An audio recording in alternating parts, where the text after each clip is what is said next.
कामकाजी बहू। रवीना के दो बच्चे थे। वो एक बड़ी कंपनी में काम करती थी। उसके ऑफिस जाने के बाद उसकी सास उसके बच्चों को संभाला करती, लेकिन रवीना को इसकी कोई कदर नहीं थी। एक दिन रवीना अपनी माँ से फोन पर कहती है, मम्मी क्या बताऊं, मेरी सास तो बिल्कुल अच्छी नहीं है।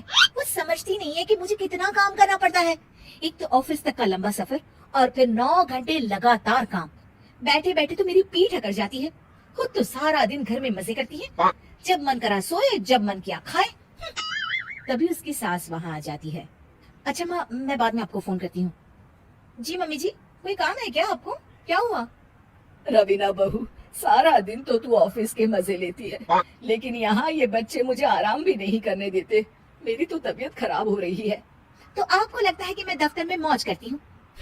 आपको क्या समझाऊं, छोड़िए। माँ, काम करना भी जरूरी है। मजबूरी नहीं होती तो मैं खुद ही अपने बच्चों को देख लेती। अब आज तो छुट्टी है ना, आज तो कम से कम घर का काम कर ले। बहू काम शुरू करती है। बच्चे के साथ काम करना उसके लिए असंभव हो जाता है। वो जाकर बच्चा सास को देती है और कहती है, मम्मी जी जरा बच्चा तो पकड़ लीजिए, मैं घर का काम कैसे करूं? जैसे मैं करती हूँ रोज बच्चे के साथ। तुझे बताऊं तो तू सोचती है कि कोई बड़ा काम तो है नहीं, बच्चा तो सोता रहता है। अब देख लिया। खैर, बस मैं यही तुझे समझाना चाहती थी। ला, बच्चा मुझे दे और काम कर। बहू मुंह बनाकर वहां से चली जाती है। वो मन में सोचती है, बात तो सही है, बच्चे के साथ घर का काम करना असंभव है। वो किसी तरह काम करती है और अगले दिन ऑफिस के लिए निकल जाती है।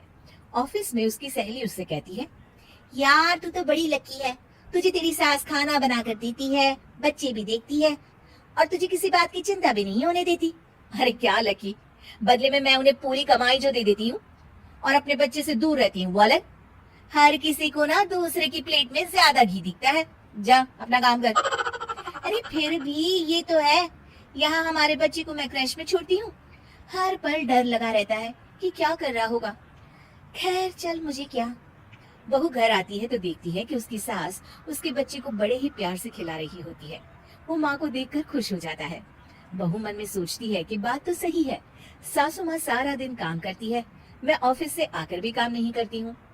वो सास के पास जाती है और कहती है, माँ जी थक गई आप?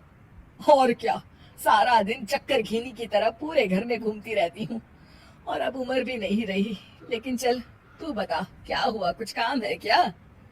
बहू कुछ नहीं कहती, मुस्कुराकर वहाँ से चली जाती है। लेकिन अगले दिन सुबह सुबह बहू सास से पहले उठकर उन्हें चाय देती है। अरे आज सूरज कहाँ से उगा है, तू पहले उठ गई। चल अच्छा किया, मरने से पहले तेरे हाथ की चाय तो पी ली। चलो अब चलकर किचन में लगूं। माँ जी, आपको आज से काम करने की जरूरत नहीं है। काम करने की जरूरत नहीं है मतलब? क्या तू करेगी आज से सारा काम? इतने अच्छे तो हमारे नसीब नहीं है भाई। नहीं माँ जी, मैं नहीं करूँगी, ना ही आप करेंगी, बल्कि ये करेगी। तभी वहाँ एक काम वाली बाई आ जाती है। ये कौन है बहू? माँ जी, ये नौकरानी है और आज से सारा काम यही करेगी। मुझे माफ कर दीजिए माँ जी, मैं नहीं समझ पाई कि आप थक जाती हैं। आज से आप सिर्फ आराम करिए और मुन्ने के साथ खेलिए। और सास बहू बच्चे के साथ खेलने लग जाते हैं।